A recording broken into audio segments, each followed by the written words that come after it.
Good morning students. இன்றைய பிராணாயாம பயிற்சியில நாம பார்க்கக்கூடிய பயிற்சிகள் செக்ஷனல் பிரீத்திங் மற்றும் பர்ஃபெக்ட் பிரீத்திங் என்ற இரண்டு வகையான பிராணாயாம பயிற்சிகளை பார்க்க போறோம்.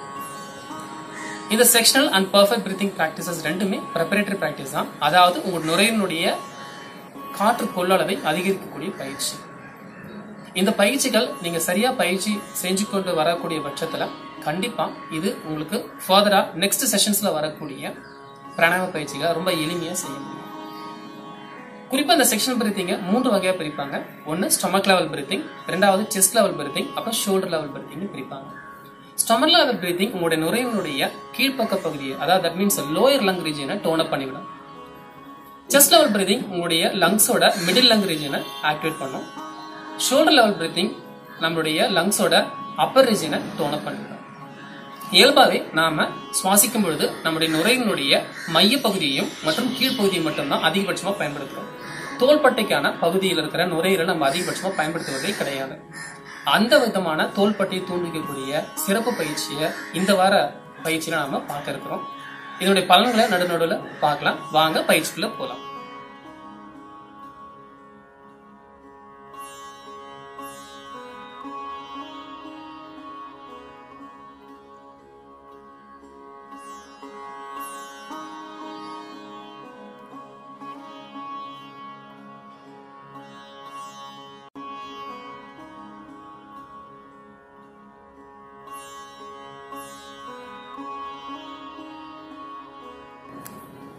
ஸ்டூடெண்ட்ஸ், செக்ஷனல் பிரீத்திங்ல முதலாவதாக நாம பார்க்க இருக்கக்கூடிய சுவாச பயிற்சி ஸ்டமக் லெவல் பிரீத்திங் அப்படி சொல்லக்கூடிய ஒரு பயிற்சி. இதை தமிழ்ல வயிற்றுப்புற சுவாசம், யோகத்துல அதம சுவாசம் அப்படின்னு சொல்லிட்டு சொல்லுவாங்க. இந்த வயிற்றுப்பகுதி சுவாசத்தை நீங்க செய்யும் பொழுது அது உங்களுடைய நுரையீரலுடைய கீழ்ப்பகுதியை தூண்டு வைக்கிறது. இதன் மூலமாக நுரையீரலுடைய கீழ்ப்பகுதிக்கு அதிகப்படியான காற்றோட்டம் கிடைக்கப்படுகிறது. அங்க இருக்கக்கூடிய அந்த நுண்ணிய காற்றறைகள் திறக்கப்பட்டு அந்த பகுதியில் மட்டும் காற்றினுடைய கொள்ளளவு அதிகரிக்கிறது. இந்த பயிற்சியை நம்ம 10-20 முறை செய்யலாம். வாங்க பயிற்சியை செய்யலாம். நிதானமா நம்மளுடைய சிட்டிங் பொசிஷனை ஏதாவது ஒரு வசதியான அமர்வு நிலையில் நம்ம உட்கார்ந்துட்டு இருக்கலாம். இப்ப கைகளை நீங்க உங்களுடைய வயிற்று பகுதி மேல சரியா வச்சுக்கிறீங்க. இந்த வயிற்று பகுதி மேல நீங்க வைக்கக்கூடிய கைகள் உங்களுடைய கவனத்தை வயிற்று மேல் வைக்கிறதுக்கு மட்டுமே தவிர வயிற்றை எந்த விதத்திலும் அழுத்துவதற்கு நாம் பயன்படுத்தக்கூடாது. வயிற்றினுடைய அந்த மேல் நோக்கிய நகர்வும் உள்நோக்கிய நகர்வையும் நாம் உணர்வதற்காகத்தான் இந்த வயிற்று மேல நம்ம கைகளை வச்சுட்டு நம்ம பயிற்சி பண்றோம். இதில் நீங்க தெளிவா இருக்கணும். வாங்க பயிற்சிக்குள்ள போகலாம். இந்த பயிற்சி செய்யும் போது முதல்ல உங்க கண்களை மூடி உங்களுடைய சுவாசத்துல மென்மையான கவனத்தை ஒரு 20-30 செகண்ட்ஸ்க்கு நீங்க செலுத்துங்க. அதன் பின்னர் உங்களுடைய கவனத்தை உங்களுடைய வயிற்றினுடைய தொப்புள் மேல வைத்து உங்களுடைய சுவாசத்தினுடைய ஓட்டத்தையும் வயிற்றினுடைய அசைவையும் கவனிக்கணும். நீங்க காற்றை உள்ளிழுக்கும் பொழுது வயிறு மேல் நோக்கி நகர்தலையும் காற்றை வெளியிடும் போது அது உள்நோக்கி நகர்தலையும் நீங்க உணரணும். அதாவது பிரீத் இன் பண்ணும்போது உங்களுடைய ஸ்டமக் பலூன் மாதிரியே வெளிவடையணும். பிரீத் அவுட் பண்ணும்போது உங்க ஸ்டமக் நார்மலா பிளாட் ஆயிடணும். இந்த அசைவை நீங்க கைகள் மேல வைக்கும்போது சரியா உணர முடியும். அதனாலதான் நீங்க ஸ்டமக் மேல உங்களுடைய கைகளை வச்சிட்டு இருக்கீங்க. இப்ப அவர் சரியா அழகா அவருடைய வயிற்று பகுதி மேல கைகளை வச்சுட்டு தயாரா இருக்காரு. Okay, now slowly take a deep inhalation. So காற்றுனால உங்களோட வயிற்று பகுதியை நல்லா நிரப்புங்க. அப்ப வயிறு லேசா மேல் வந்துட்டு இருக்கும். இப்போ மூச்சை நிறுத்தாம உடனே மூச்சை வெளியிடுங்க. ஸ்டமக் லேசா உள்ள போகும். Inhale, exhale, inhale, exhale, inhale, நல்லா மூச்சு எடுக்கலாம். exhale. இந்த பயிற்சியை நீங்க 10-20 முறை நீங்க தொடர்ச்சியா செய்யலாம். நீங்க வயிற்றுப்புற சுவாசத்தை தூண்டு வைக்கும் பொழுது அது நுரையீரலுடைய கீழ்ப்பக்க பகுதிகளை தூண்டு வச்சு அங்கு காற்றோட்டத்தை அதிகரிக்கிறது. இதன் மூலமாக நம்மளுடைய நுரையீரலுடைய லோயர் லங் ரீஜனை நம்ம ஆக்டிவேட் பண்ணிக்க முடியும்.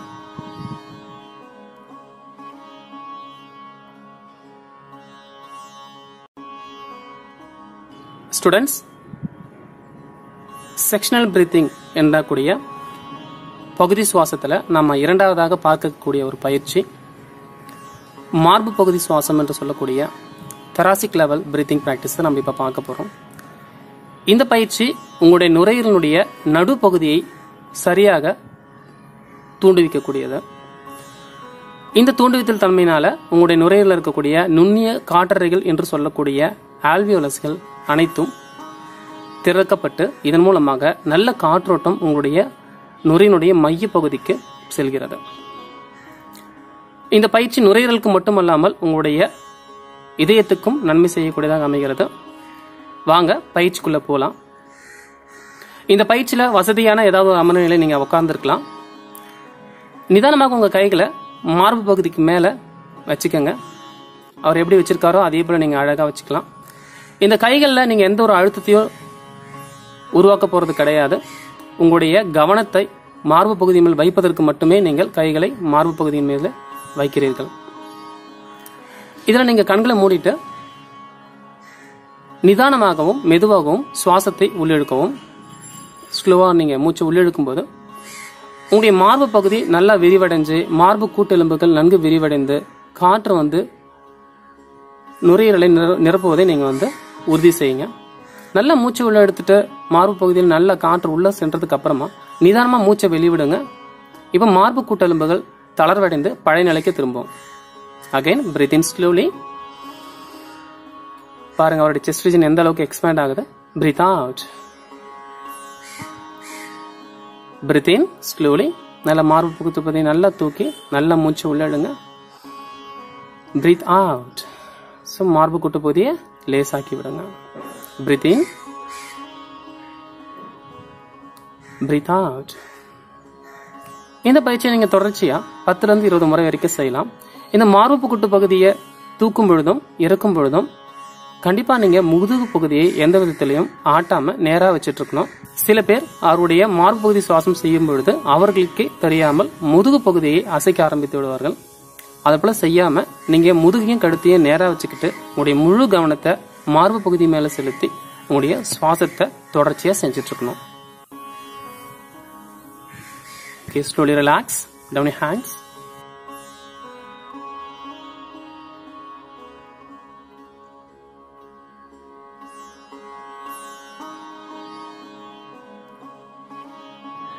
ஸ்டூடெண்ட்ஸ், செக்ஷனல் பிரீத்திங்ல நாம மூணாவதா பார்க்க இருக்கக்கூடிய ஒரு பயிற்சி தோள்பட்டை சுவாசம் அப்படி சொல்லக்கூடிய ஷோல்டர் லெவல் பிரீத்திங்கை நம்ம பார்க்க போறோம். இதை கிளாவிகுலர் பிரீத்திங் அப்படின்னு சொல்லிட்டு சொல்லுவாங்க. யோகாவில் இது பேர் ஆத்திய பிராணாயாமா அப்படின்னு சொல்லிட்டு சொல்லுவாங்க. இந்த பயிற்சி உங்களுடைய நுரையினுடைய மேல் பக்க பகுதிகளுடைய காற்றறைகளை தூண்டுவிக்கக்கூடியதாக அமையுது. இதற்கு நம்ம பயன்படுத்தக்கூடிய முத்திரை ஆதி முத்திரையை பயன்படுத்துறோம். பாருங்க, ஃபர்ஸ்ட் கட்டவல் மடிச்சு 4 விரலையும் மடிச்சு இருக்காரு. இதன் பெயர் ஆதி முத்திரை சொல்லுவாங்க. ஸோ அந்த ஆதி முத்திரை அவருடைய தொடையோட இடுப்பும் தொடையும் சேரக்கூடிய அந்த பகுதியில் அவர் இடிச்சு வச்சிருக்காரு. இதன் மூலமா தான் அவர் தோள்பட்டை சுவாசத்தை தூண்டுவிக்க போறாரு. வாங்க பயிற்சிக்குள்ள போலாம்.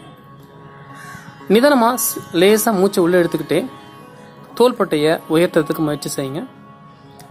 இந்த உயர்வானது உங்களால் எந்த அளவுக்கு செய்ய முடியுமோ அந்த அளவுக்கு இருக்கட்டும். ரொம்ப அழுத்தத்தை கொடுக்க வேணாம். Now slowly exhale and relax your shoulders.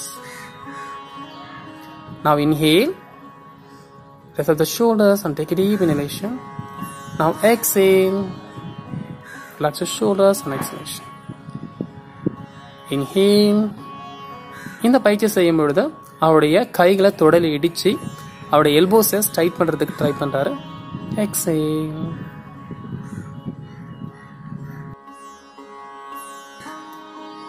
இதன் மூலமாக மேல் பக்க நுரையீரல் பகுதிக்கு காற்றோட்டத்தை அதிகரிக்க செய்யும் ஒரு பயிற்சியாக இது அமைகிறது.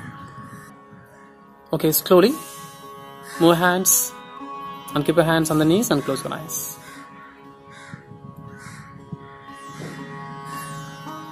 இந்த ஷோல்டர் லெவல் பிரீத்திங்கை நீங்க 10 to 20 times முடிச்சதுக்கு அப்புறமா as usual நார்மல் பிரீத்திங்ல up to 30 seconds வரைக்கும் இருந்துட்டு மற்ற பயிற்சிகளுக்குள்ள நீங்க போலாம்.